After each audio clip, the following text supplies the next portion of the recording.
Hi guys, this is Care for Gerbils, and today I'm going to advise you on how to set up your very own gerbil house. So I'm going to be telling you about things like bedding and toys, and basically giving you, all the information you need to know before you set up your gerbil's very own house.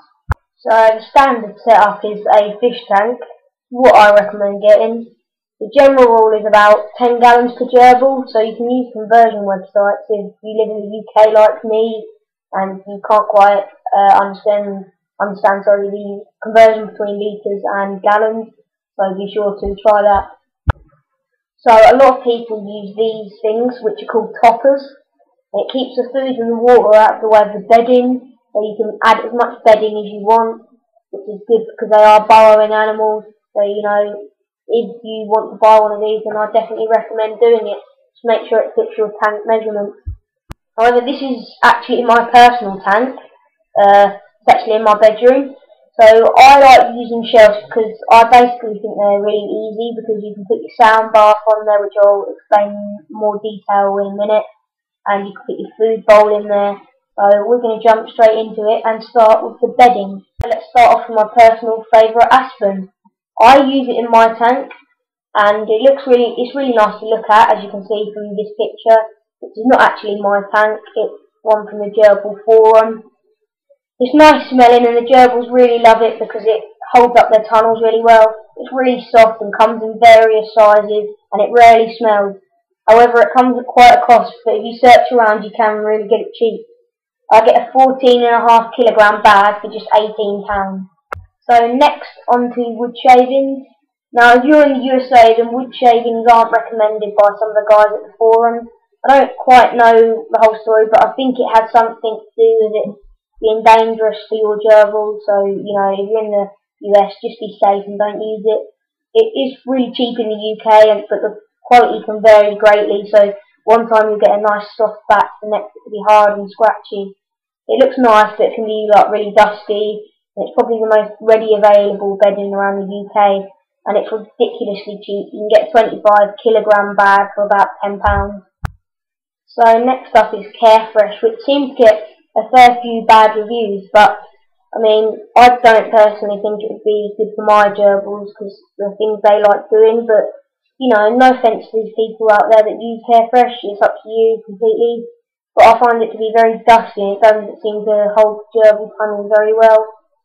And around my area it's really expensive, and a 6 kilogram bag can cost anything up to £21, sorry. So, I don't want to start an argument on this, but I personally would stay away from it. But, it's your choice, and it really is up to you, so you can go and get a second opinion if you want it. But, yeah, so we'll move on to the next one, which is Megazord.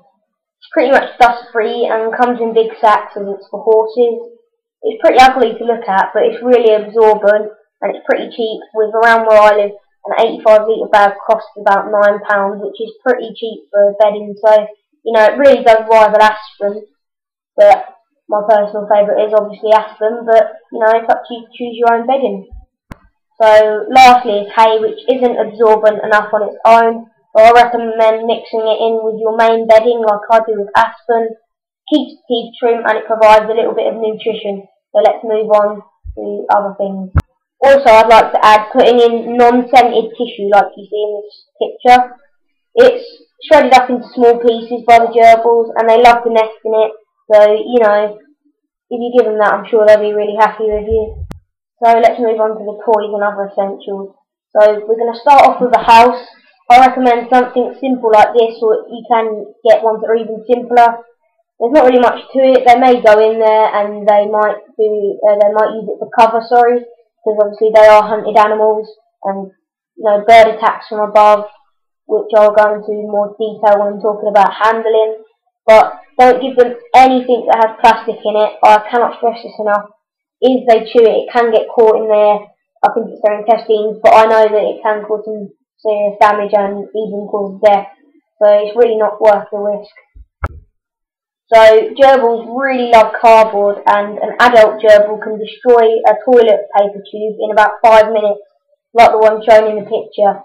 So you really have got to give them quite a big supply, as it does trim their teeth and it does give them something interesting to do. Also, they love dried corn and they'll eat it and chew it until it's pretty much all gone.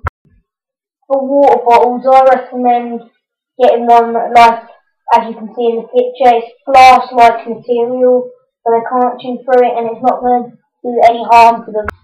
So if you've done your research, you'll know that the gerbils are from Mongolia, and obviously they live in deserts, so they like a nice sandbar. So for the actual, to hold it in, you can use anything of the variety in the picture, or you can use a big food bowl, as long as they've got room to, have a little roll around in it. So you want it sort of above the bedding, you want it as far away from the bedding as possible, otherwise they'll bury it and that can become quite annoying. It's like a human washing their hair really. It's not essential to keep them alive, but if you do, it's a whole lot nicer and it makes their coat a lot shinier. Also, make sure that you get, I think the one I get is called chinchilla sand. It normally comes in small boxes, and I recommend getting that as you don't really want dusty ones that can harm them. So yeah, on to another thing. And last but not least, if you're running out of cardboard, then I get these tubes. They're a little harder, they take the gerbils, a lot longer to chew, and it's like a backup if you haven't got any cardboard. They can always go back to there, and they're found in most pet shops. They don't cost more than a couple of pounds, and I always have one on hand. So unfortunately, that's all for this video. Be sure to stay tuned, and I'll bring some more videos out. Also, after I finish this series, maybe I'll make a video on how I set my tank up, and you can see my gerbils in action maybe. So yeah, stay tuned, like, comment and subscribe, and I'd really like to know, any questions you have to ask and any feedback. So be sure to check out the Gerbil forum, and thank you.